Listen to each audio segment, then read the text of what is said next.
Bonjour Guillaume Bernard. Ah, Alors, vous êtes historien du droit, politologue, vous suivez évidemment ce que dit la droite en France depuis des années. Rappelons que vous êtes l'auteur d'un livre passionnant sur le mouvement d'Extrogir qui anime la communauté politique française. Autrement dit, le fait que peu à peu, en fait, les thèmes de la droite sont en train de revenir au centre du débat. Ça a été contesté, maintenant c'est difficilement contestable. Comment la droite a-t-elle réagi à la mort de Quentin et surtout de quelle droite parle-t-on?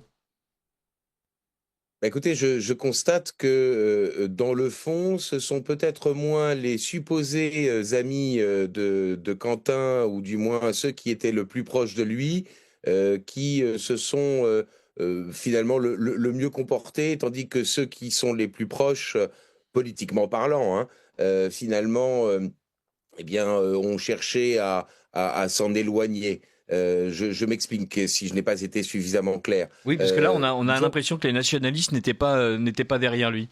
Non, alors c'est pas ce que je voulais dire. Je parlais là pour le coup des forces politiques, des partis politiques. Pour dire les choses très clairement, je crois que il y a eu un moment de sidération dans l'opinion publique, de manière générale, qui a, pour l'essentiel, découvert les techniques, les méthodes violentes de la gauche révolutionnaire, qui découvre ce que nous, naturellement, je dirais à droite, nous connaissons par cœur, je dirais les méthodes d'intimidation physique, intellectuelle et sociale qu'elle utilise. Bien. Et donc, disons que ce sont ceux qui ont été sidérés par eh bien, cette violence intrinsèque de la gauche révolutionnaire qui ont finalement été eh bien, les plus susceptibles de s'insurger, dans le fond, contre, je dirais, l'alliance, la connivence entre LFI et la jeune garde. Tandis que le RN, continuant sa stratégie de dédiabolisation, n'a cessé dans cette affaire, de vouloir donner des gages eh bien, au système pour bien montrer qu'il était certes choqué par la mort d'un jeune homme de 23 ans, mais que pour autant, il n'avait aucun lien, aucune connivence intellectuelle ou militante avec ce qu'il a appelé les groupuscules d'ultra-droite. Et donc, voilà, je constate que, encore une fois, la stratégie de dédiabolisation conduit le RN à une forme de normalisation, à une forme, je dirais, à une stratégie qui conduit à donner sans cesse des gages de plus en plus importants, alors même que cela ne conduit en aucun cas le système à vouloir abaisser le cordon sanitaire qu'il subit. Et j'en veux pour preuve deux choses, hein, deux choses. Premièrement, Jordan Bardella a incité les cadres du RN à ne pas participer aux différents rassemblements du samedi 21 février en hommage ou en mémoire à Quentin Derenc. Et deuxièmement, il avait quelques jours auparavant déclaré explicitement que s'il devait arriver au pouvoir, il demanderait la dissolution, ou il provoquerait ou la dissolution aussi bien des groupes dits d'ultra-gauche que des groupes d'ultra-droite. Ce qui signifie qu'il criminalise les idées supposées radicales et non pas eh bien, le fait euh, de Les commettre comportements. des actes violents et de porter atteinte à l'ordre public. D'une certaine manière, il a participé, sans doute sans le vouloir, je l'entends très bien, sans doute sans le vouloir, mais il a quand même participé à tout le discours de la gauche qui consistait à essayer de renvoyer dos à dos les agresseurs et les agressés, les victimes et leurs bourreaux. Hein. Et ça, si vous voulez, en Vendée, on connaît parfaitement ce genre de processus intellectuel, je dirais de perversion intellectuelle, qui, sous prétexte d'essayer d'établir une certaine paix, eh bien, met la tête, c'est la politique de l'autruche qui consiste donc à mettre sur un pied d'égalité ceux qui ont tué et ceux qui ont été tués, les victimes et les bourreaux. Et donc voilà, moi, sincèrement, je constate que pour la première fois, il y a une vraie rupture psychologique de fond, une vraie rupture de confiance entre le RN et, je dirais, le cœur de son électorat. Parce que qu'il le veuille ou non, ceux qu'il qualifie d'ultra-droite, ceux qui sont qualifiés d'ultra-droite sont les quelques pourcentages, c'est vrai, ça n'est pas l'essentiel de l'électorat, mais c'est tout de même quelque chose comment dire, de central. C'est le cœur de l'électorat du RN, c'est-à-dire les 5 à 10% de Français qui ont fait l'émergence du Front National dans les années 80. Donc le RN veut se couper de ce cœur électoral et, disons-le aussi, de cette masse militante qui, pour n'être qu'occasionnelle, parce que c'est vrai que c'est une masse militante qui participe à différentes organisations, mais il n'empêche qu'il en a besoin lorsqu'il s'agit de faire une campagne électorale d'envergure. Il est prêt à se couper de cela. Jusqu'à présent, les crises internes au camp national, elles avaient été, je dirais, essentiellement manifestées par quoi? Eh bien, manifestées par comment dire, des purges individuelles, le fait de favoriser en son sein certains courants plutôt que d'autres. Bon, je dirais c'est la vie politique. Là, c'est une défiance. C'est le fait de désigner à la vindicte, de participer comment dire, à la dénonciation faite par la gauche intellectuelle de la supposée ultra-droite qui serait fasciste. Comme si Jordan Bardella ne savait pas que de toute façon la gauche qualifie de fascistes tous ceux qui ne sont pas d'accord avec elle. Je Le trouve ça fascisme, le absolument fascisme pour la déplorable. gauche commence avec l'aile droite du PS. Avec l'aile droite du PS, et je vous signale, je vous rappelle, mais vous le savez tout aussi bien que moi, et les auditeurs de Radio Courtoisie aussi, que lorsque, par exemple, au sein du Parti communiste, on voulait purger les déviationnistes, ceux qui ne suivaient pas la ligne du parti, et pour tout dire, ceux qui ne voulaient pas s'aligner exactement sur la ligne de Moscou, eh bien, eux-mêmes étaient qualifiés de fascistes. Le mur de Berlin était du point de vue de l'Est, un mur antifasciste. C'est tout à fait extravagant. Donc moi je dois reconnaître que c'est sans doute une des choses qui m'a le plus choqué dans cette affaire. Alors, cela étant dit, il est clair que l'impact hein, du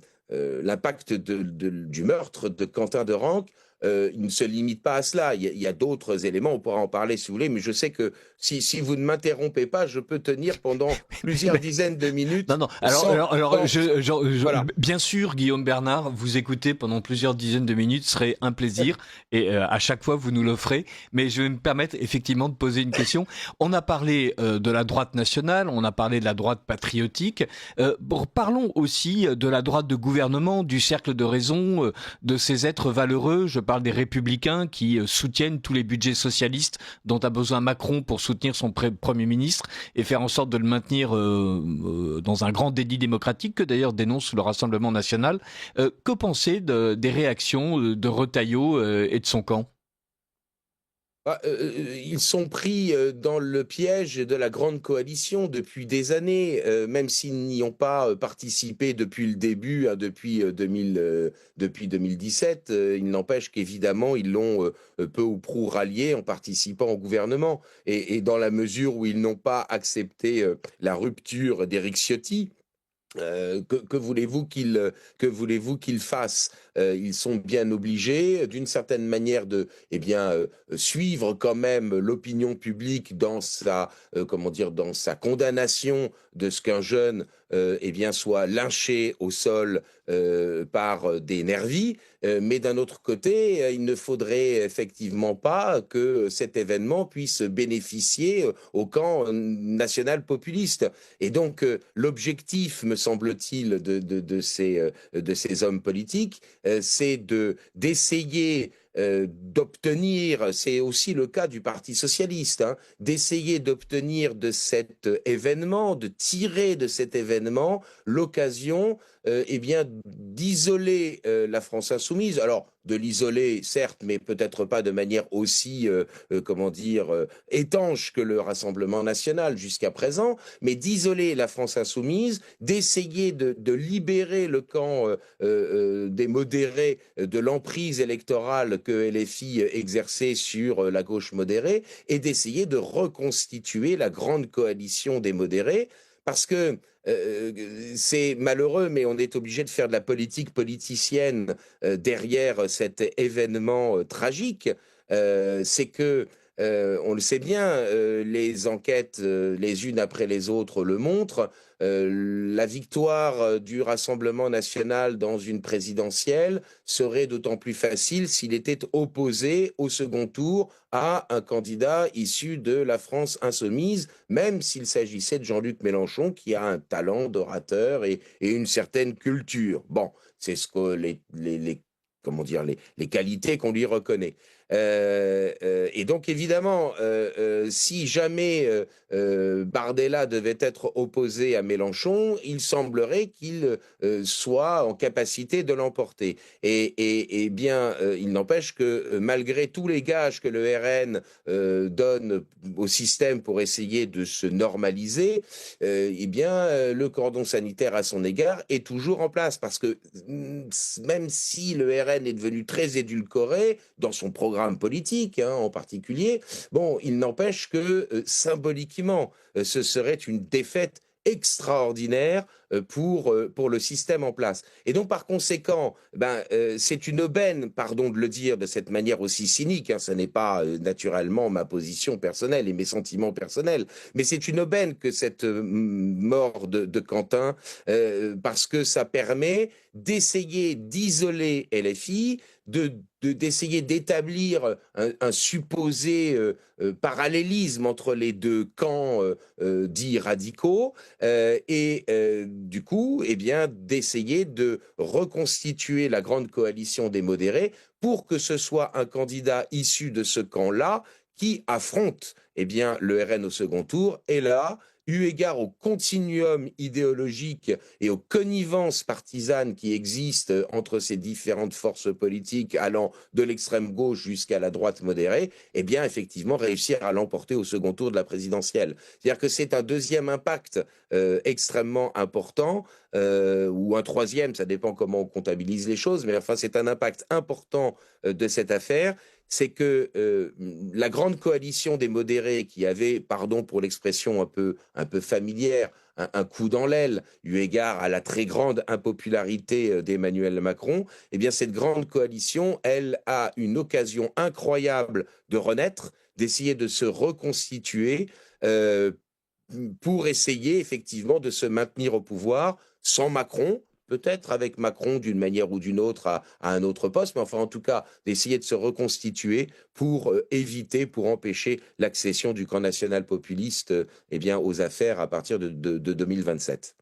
Alors, je reçois Guillaume Bernard pour parler de la réaction de la droite et plus généralement du monde politique à la mort de Quentin. Et nous recevrons ensuite à 7h50, à 8h moins 10, Aliette Espieux, l'organisatrice de la marche justement en hommage à Quentin, pour continuer ce dialogue à trois voix. Guillaume Bernard, vous parlez du centre, rappelons que Macron est évidemment un fasciste aux yeux de la gauche, et qu'une partie d'ailleurs de la classe politique, Sandrine Rousseau en tête, explique que le pays est en train de basculer dans l'extrême droite, en partie à cause de l'incroyable laxisme dont Emmanuel Macron et ses ministres font preuve à l'égard des idées souverainistes, patriotes, etc. C'est leur délire, on va leur laisser, mais voilà que Macron, volens nolens, est dans le clan du fascisme réprimé par la gauche, vilipendé par la gauche, conspué par la gauche, honni par la gauche. Je préfère dire la gauche que l'extrême gauche d'ailleurs, étant donné que le PS est totalement partie prenante de ce système-là. Emmanuel Macron prétend une fois de plus s'élever au-dessus du débat et expliquer que la violence c'est mal, tout en ayant lui-même eu en permanence des paroles violentes à l'égard de la véritable droite, tout en ayant lui-même eu des paroles violentes à l'égard du populisme, et il n'a commencé à développer des paroles dures contre LFI que très récemment. Mais oui, mais bien sûr. Mais écoutez, je vous rappelle quand même que c'est Gabriel Attal qui, lors des législatives de 2024, donc l'ancien Premier ministre d'ailleurs il l'était peut-être encore à On ne ce sait moment-là, plus, effectivement, mais euh, voilà, mais est-ce mais vraiment important? il devait l'être, c'est Gabriel Attal, enfin en tout cas Premier ministre d'Emmanuel Macron et chef, je dirais, de son organisation politique, qui a effectivement appelé à faire le fameux barrage républicain.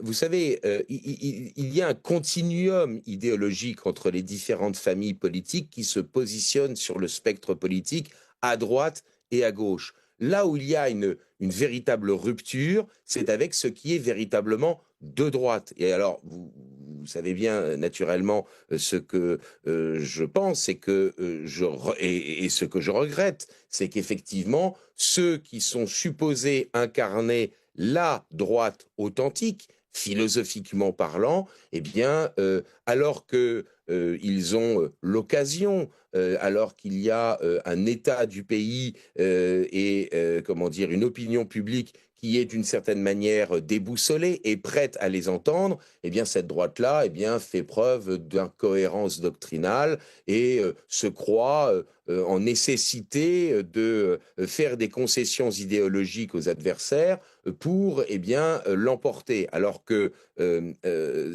toute la question, vous le savez bien, elle a été une fois résumée, je crois, par Bruno Gollnisch, qui avait dit est-ce que c'est à cause de la dédiabolisation que le RN progresse, ou est-ce que c'est en dépit de cette dédiabolisation, c'est-à-dire que les circonstances sont telles que, eh bien, de toute façon, eu égard à l'image qu'il a, eu égard au fait qu'il a mis depuis des décennies le doigt sur les dangers de l'immigration et de l'insécurité, de toute façon, quoi qu'il dise, le RN engrangera des voix parce qu'il apparaît, à tort ou à raison, comme étant celui qui a fait les diagnostics vitaux du pays.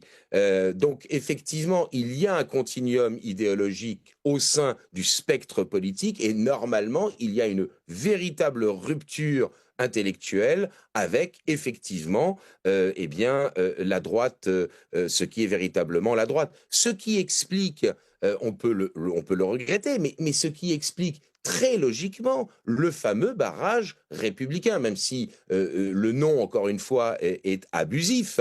Sous-entendu, les uns défendraient la chose publique tandis que les autres ne le défendraient pas, alors que c'est justement exactement l'inverse. C'est bien la droite nationale qui, elle, a le souci de la chose publique et de la continuité historique, qui, elle, est véritablement favorable à la res publica, mais c'est ce qui explique évidemment le barrage républicain. Et pardonnez-moi de le dire, mais ce n'est pas en faisant des concessions idéologiques et en lâchant en race campagne, ne serait-ce que symboliquement, ses petits camarades, en demandant de ne pas aller au rassemblement pour Quentin du 21 février, que eh bien, le système va vous accepter. Parce qu'encore une fois, symboliquement, c'est une victoire que le système ne peut pas accepter, même si le RN est idéologiquement hybride et n'incarne évidemment pas véritablement le camp national et ce qui est véritablement de droite et pas simplement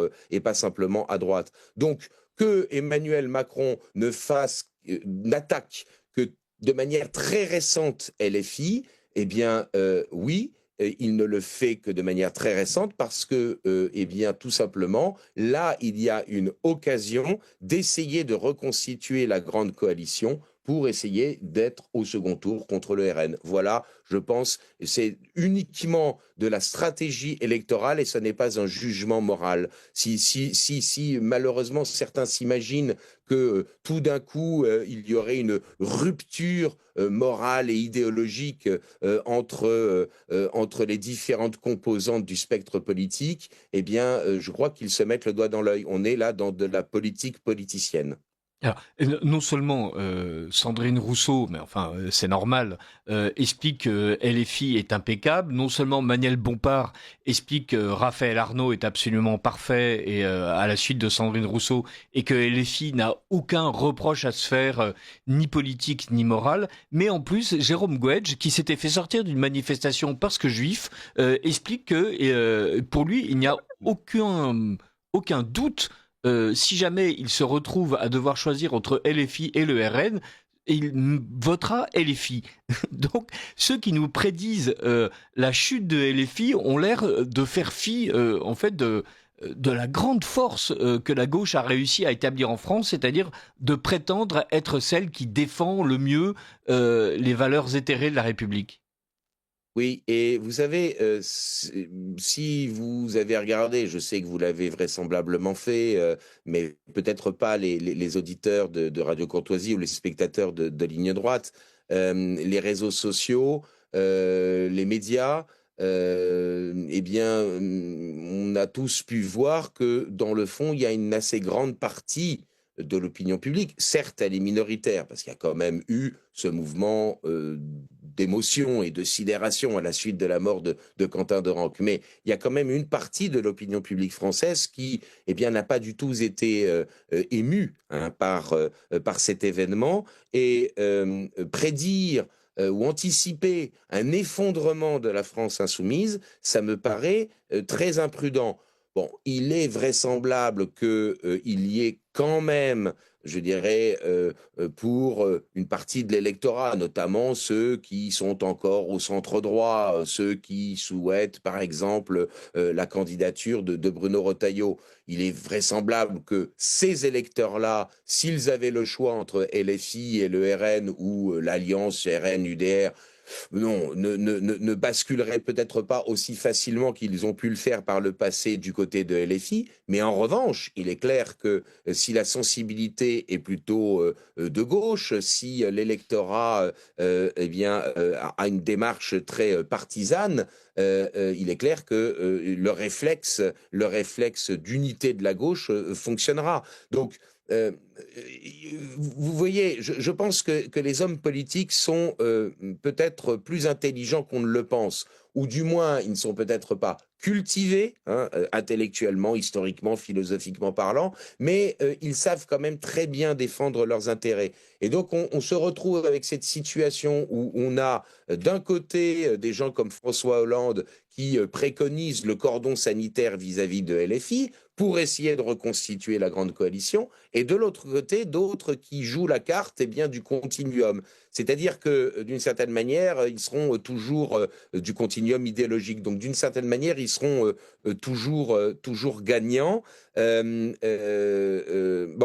on peut quand même tabler sur le fait que la reprise de la progression électorale de LFI ne sera pas aussi tonitruante qu'on pouvait le craindre. Bien. Oui, je suis extrêmement prudent, d'où ma phrase un peu alambiquée, pardonnez-moi. Mais en revanche, tabler sur un effondrement de LFI, ça, je crois que c'est extrêmement imprudent. On va d'ailleurs le voir lors des municipales. Est-ce qu'il y aura tant que ça de listes LFI qui feront un mauvais score, eu égard, je dirais, aux endroits où elles se présentent? On le sait très bien, Jean-Luc Mélenchon a tenté la stratégie du mariage de la carpe et du lapin, de l'islamo-wokisme, et on verra si cela fonctionne ou pas. Moi, je ne pense pas, malheureusement, qu'il y ait beaucoup de défection dans la mesure où, oui, toute une partie de l'opinion publique française est effectivement persuadée qu'elle incarne le bien, le camp du bien, qu'elle incarne le sens de l'histoire, et qu'effectivement, je mets des guillemets naturellement, Quentin et ses amis eh bien, étaient et sont des fascistes qui méritent d'être abattus.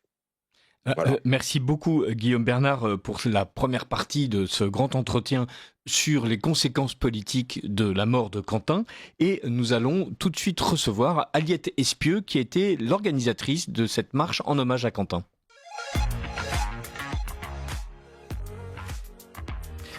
Et j'en profite d'ailleurs pour dire qu'il serait pas mal que vous souteniez Radio Courtoisie. Oui, il faut soutenir Radio Courtoisie, c'est l'heure où on vous le rappelle avant d'accueillir notre prochaine invité. Radio Courtoisie, ne vivant que grâce à vos dons, eh bien, nous vous remercions d'avance de bien vouloir participer à l'effort commun. Radio Courtoisie, pour soutenir, c'est sur soutenir.rc.fr, soutenir.rc.fr. Merci d'avance. Merci beaucoup et de face à face. Ligne droite. Nous avons de la visite. Le face-à-face. Bonjour Aliette Espieux. Bonjour. Alors, je rappelle que vous êtes l'organisatrice de l'hommage à Quentin et que, selon Libération, vous êtes l'odieux visage du fascisme le plus répugnant. Voilà. Et êtes-vous heureuse de ce brevet de respectabilité décerné par un journal d'extrême gauche ? Bah écoutez, apparemment, voilà, c'est une vraie victoire. Avant 30 ans, j'ai eu mon article en triple presse dans Libération. Je parle d'un parti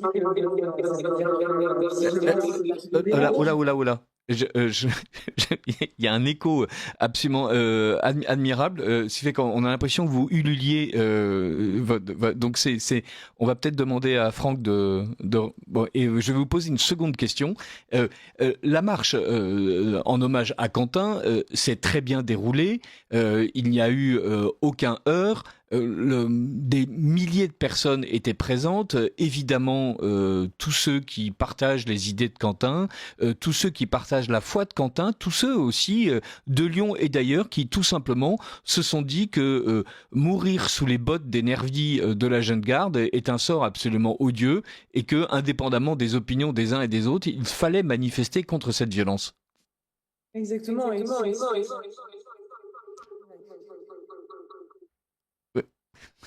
Elle a visiblement un problème avec son équipement. Guillaume Bernard, en attendant qu'un petit problème technique soit résolu avec Aliette Espieux, revenons sur cette marche. Vous avez vous-même, sans doute, comme moi, regardé les réseaux sociaux. On sait qu'une partie de l'équipe de Ligne droite était sur place. Qu'avez-vous pensé de la manière, d'une part, dont la marche s'est déroulée, d'autre part, de la manière dont les médias en ont rendu compte? Écoutez, il est clair qu'en quelques jours, réussir à réunir dans le calme, dans la dignité, au moins 8 à 10 000 personnes, c'est-à-dire que les chiffres que l'on a et qui sont donnés par les services de police, me semble-t-il, c'est au moins 8 à 10 000. C'est-à-dire que si les services de police reconnaissent ce chiffre-là, c'est que vraisemblablement, c'est plus élevé. C'est un exploit. Un double exploit.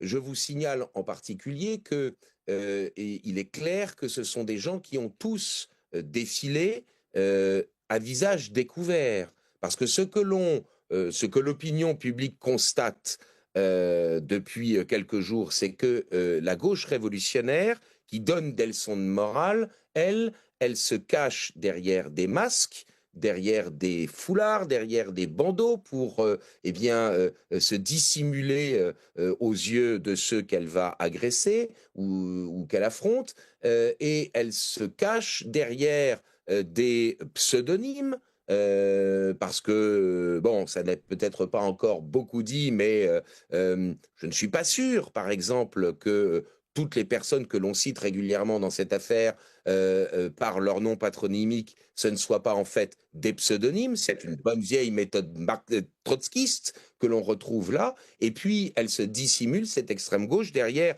un éparpillement d'organisations qui sont liées les unes aux autres, mais de manière informelle, de telle manière qu'il y ait une dilution de la responsabilité. Ça, c'est extraordinaire. Vous savez bien qu'évidemment, il n'y a pas d'adhérents à la France insoumise. On sait bien que c'est une structure extrêmement souple de quelques personnes derrière Jean-Luc Mélenchon. Bien, ce qui permet évidemment...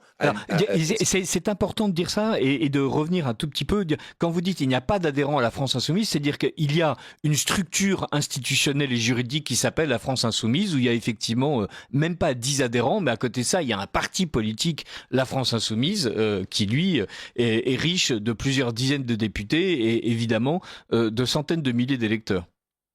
Oui, et donc c'est une, si vous voulez, c'est une organisation avec un démantèlement, comment dire, une articulation de plusieurs organisations, ce qui permet de diluer la responsabilité politique et juridique. Donc, la gauche révolutionnaire, je dis la gauche révolutionnaire et non pas l'extrême gauche, parce que bien sûr elle est d'extrême gauche, mais ça n'empêche que si elle réussit à progresser, et elle l'a fait au cours du temps, eh bien, elle a occupé un espace politique bien au-delà de simplement ce qui était l'extrême gauche. La gauche révolutionnaire, c'est aussi bien les amis de Robespierre qui dominent la Convention sous la Révolution française que les léninistes qui s'emparent du pouvoir en Russie à partir de 1917. Donc cette gauche révolutionnaire, elle, utilise des techniques d'anonymisation à son profit et en revanche de dénonciation et de ceux qu'elle qualifie de fascistes. Encore une fois, vous posiez la question à Aliette Espieux, est-ce qu'elle est honorée de la dénonciation qu'elle a subie? Je crois qu'elle peut l'être. Alors, Aliette Espieux, on va vous reposer la question d'ailleurs. Donc, cette marche a été l'occasion, évidemment, pour une partie des Français de redécouvrir votre visage, indépendamment de cette plaisanterie que j'ai faite sur l'hommage que vous rendez Libération. Comment vous avez-vous vécu cet hommage à Quentin? Alors moi, je l'ai très bien vécu. Hein. J'étais en fait très touchée parce que il y avait une foule variée. Je pense que tout le monde l'a remarqué, avec à la fois il y avait des personnes plus jeunes, plus âgées, il y avait des enfants, il y avait des personnes militantes, non militantes, des personnes qui étaient, qui n'étaient pas forcément habituées à venir marcher parce il y avait vraiment une foule extrêmement variée. Et c'est vrai que avant cet hommage, je m'étais dit, si ça marche et si les personnes écoutent les consignes données par la famille de Quentin, ce dont je n'en doutais pas forcément, parce que je me disais que s'ils étaient là, c'était pour Quentin et pour sa famille. Mais je m'étais dit, mais ce serait un signal envoyé à l'Europe entière d'une cohésion et d'une unité nationale qui est absolument superbe. Et c'est vrai que c'est ce qui m'a beaucoup touchée, c'était de voir ce public extrêmement différent défiler dans les rues pour rendre hommage à Quentin et à sa famille, pour rendre hommage à ce jeune homme qui s'est fait lyncher et salir cette semaine d'une façon absolument abominable par l'ultra-gauche qui visiblement n'a aucune honte, en fait, aucune dignité. Je crois qu'on peut dire la gauche tout court. En fait, tout ce vocabulaire ultra-gauche, extrême-gauche, ultra-droite, extrême-droite, c'est le vocabulaire des politiciens qui essaient de nous expliquer qu'il y a des gens qui puent, il y a des gens qui sentent bon. Disons la gauche, parce que voilà, Sandrine Rousseau, c'est pas l'ultra-gauche. LFI a des dizaines de députés à la Chambre. L'ensemble des journalistes qui ont éprouvé le besoin de salir la mémoire de Quentin et de reprocher à Zemmour la manière dont des militants de gauche viennent semer le désordre dans ces meetings. Voilà, c'est la gauche tout court. Bien sûr, c'est la gauche tout court, vous avez totalement raison. Et puis voilà, je pense que si vous avez peut-être vu la séquence, mais moi j'étais extrêmement surprise et choquée parce que le soir de l'hommage, samedi, je me retrouve sur BFM TV en direct à devoir débattre et reprendre Monsieur Porte qui a eu l'indécence de féliciter des antifas qui en fait étaient sur le parcours pour contre-manifester. Excusez-moi du terme, mais qui nous hurlent dessus des fuck Quentin, alors qu'on parle d'un Quentin qui est mort. Hein. Quand je vois qu'il y a des députés qui sont à l'Assemblée nationale, qui ont un siège à l'Assemblée nationale, qui sont payés par mes impôts, qui se permettent de féliciter des personnes qui ont tué un jeune homme et qui se permettent et qui félicitent sa mort, mais je me dis, mais en fait, c'est complètement lunaire, c'est complètement dingue. En fait, cet hommage a permis de distinguer une France, une vraie, un peuple français qui est méritant, qui est humain, qui est honnête, qui a des valeurs, qui est bien, d'un autre peuple qui est, excusez-moi, hein, mais qui sombre dans la crainte. Je suis désolée pour eux. Il ne sombre pas dans la... Pardonnez-moi, je vous reprends.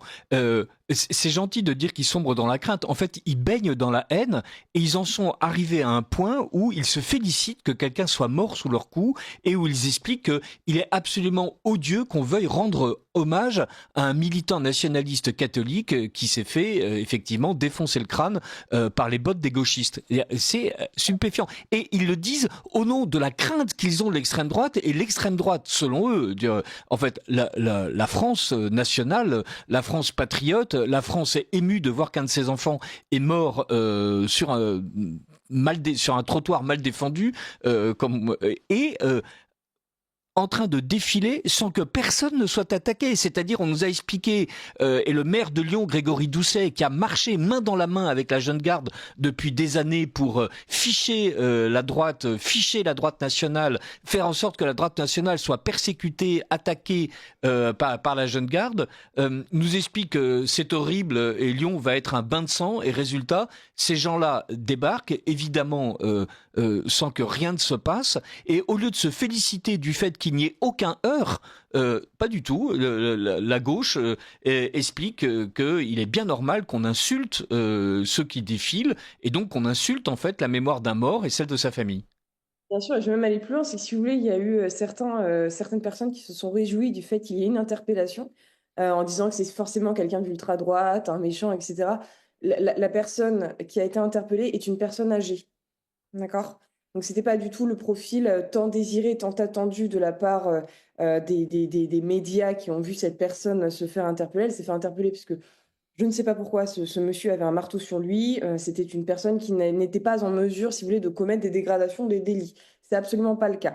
Donc, si vous voulez, on était vraiment loin de tout ça. Je vais forcément faire une comparaison avec la mort d'un jeune homme qui s'était fait, voilà, alors, au cours d'une interpellation, qui était mort à cause d'une interpellation par la police.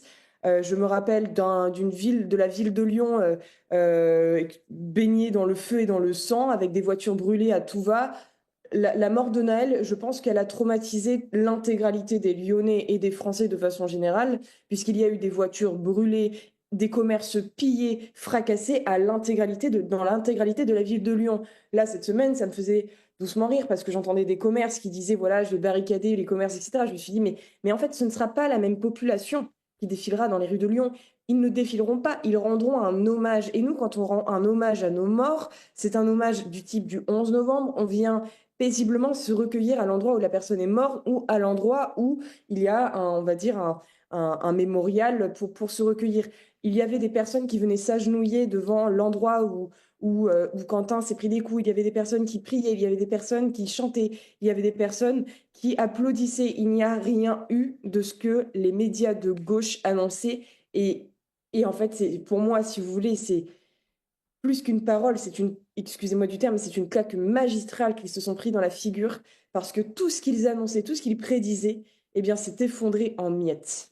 Alors, et il faut souligner aussi que les antifas lyonnais, donc une fois de plus, que la mairie accepte, que la mairie vénère, que la mairie chérit, avait diffusé un tract qui était absolument alarmiste et catastrophiste, en expliquant à quel point sur le parcours présumé de cette marche, il allait y avoir des accidents, et en incitant tous les racisés, j'emploie leurs propres termes, parce que ces gens-là sont racistes et en sont fiers, devaient évidemment craindre la chose et fuir. Et en même temps, comme d'habitude avec l'extrême gauche, on sentait qu'il y avait en dessous une autre intention qui était en fait évidemment de provoquer les banlieues lyonnaises, de leur demander de venir à Lyon, de venir s'opposer bien sûr à cette déferlante de nervis nationalistes prêts à ratonner à tout va. Et donc c'est eux qui, avant la manifestation, ont commencé à agiter les esprits dans l'espoir en fait de l'incident qui aurait permis de légitimer leur prétendue crainte. Et dans l'espoir également, hein, puisqu'il le disait haut et fort à la sortie des métros quand il tractait, dans l'espoir également de faire interdire cet hommage. Bon, ça n'a pas marché, hein, puisque je travaillais encore une fois bien main dans la main avec la préfecture. Et je pense que voilà, le travail ce travail a permis que cet hommage ait bien lieu dans le calme demandé et souhaité. Il y a eu effectivement des contre-manifestants qui étaient présents. Ils sont quand même venus avec... Voilà, c'est ce que je vous ai dit. Ils avaient une tenue et des propos qui, moi, m'ont profondément choqué et qui ont profondément choqué beaucoup de personnes. La seule violence qui a pu avoir lieu sur le parcours, si vous voulez, c'était ces types-là qui avaient qui se sont mis à nous balancer des bouteilles d'eau à la figure, qui se sont mis à nous balancer des œufs dans la figure. Face à cela, il n'y a eu pas un geste, pas une personne qui ne s'est permise de mettre une paire de claques aux personnes qui nous balançaient des projectiles dans la figure. Il n'y a pas eu une personne qui a repoussé fortement ces personnes-là. La seule chose que nous avons fait à ce moment-là, c'est que le service d'ordre a contacté la police pour qu'elle intervienne de suite pour repousser les contre-manifestants qui se permettaient de faire cela. Enfin, si vous voulez, dans aucun cortège, ça n'aurait pu être possible. Dans aucun cortège de la gauche, ça n'aurait pu être possible. Vous vous approchez d'un cortège de gauche, ils vous prennent pour une journaliste de droite, parce que moi, ils m'ont déjà pris pour une journaliste de droite alors que j'allais rentrer chez moi et que j'étais obligée de traverser. Pardonnez-moi, j'ai cru que j'allais ne jamais rentrer chez moi, en fait, parce que vous vous retrouvez encerclé, on vous demande si vous faites partie du média Frontière ou de je ne sais quels autres médias, on va dire, de droite. Radio Vous vous Courtoisie, par exemple. Comment? Oui, ou Radio Courtoisie ou Ligne Droite. Enfin voilà, on vous prend pour une espèce de. Enfin, vous êtes une fasciste en fait dans leurs yeux. Vous êtes une nazie à partir du moment où vous n'êtes pas dans leur bord politique ou que vous ne correspondez pas à ce que eux souhaitent. Vous êtes une tête à abattre. Ça c'est un point très important à retenir. Et Quentin du coup était pour eux une tête à abattre parce que Quentin ne correspondait pas à leur logiciel. Et c'est quelque chose qui est marquant, c'est que du coup, à partir de ce moment-là, rien ne les arrête. C'est-à-dire que la mort de Quentin ne leur suffit pas. Ils sont assoiffés, ils veulent continuer, rien ne les arrête. Ils ont atteint dans tous les cas un certain niveau. Ils étaient allés à l'Assemblée nationale, etc. Et jusqu'à présent, la jeune garde, voilà, on sentait que la jeune garde à Lyon, ils essayaient quand même de faire attention pour ne pas porter préjudice à Raphaël Arnaud. Ils le disaient, ils le reconnaissaient. Enfin, voilà, c'était quelque chose qu'on voyait. Il y avait un climat de tension parce que ils sont deux groupes hein, à Lyon. Il y a ce qu'on appelle la GAL, donc le groupe antifasciste Lyon et environ, et la Jeune Garde. On sentait qu'il y avait un climat de tension qui faisait que, du fait de l'arrivée et de l'accession à l'Assemblée nationale, il fallait quand même faire attention. Mais là, à partir du moment où, dans tous les cas, c'est fichu, parce qu'en fait, la Jeune Garde a dévoilé son vrai visage et que le monde entier a été horrifié par ce qu'ils ont fait, ils ont atteint un tel niveau que plus rien ne les stoppe. Vous vous rappelez bien, le lendemain de la mort de Quentin, le surlendemain, pardon, le jour où Quentin est mort, excusez-moi, il y avait des journalistes présents dans la rue où Quentin s'est pris des coups, ces journalistes se sont pris des mortiers. Ils ont été attaqués au mortier et ces journalistes étaient en train d'interviewer les amis de Quentin.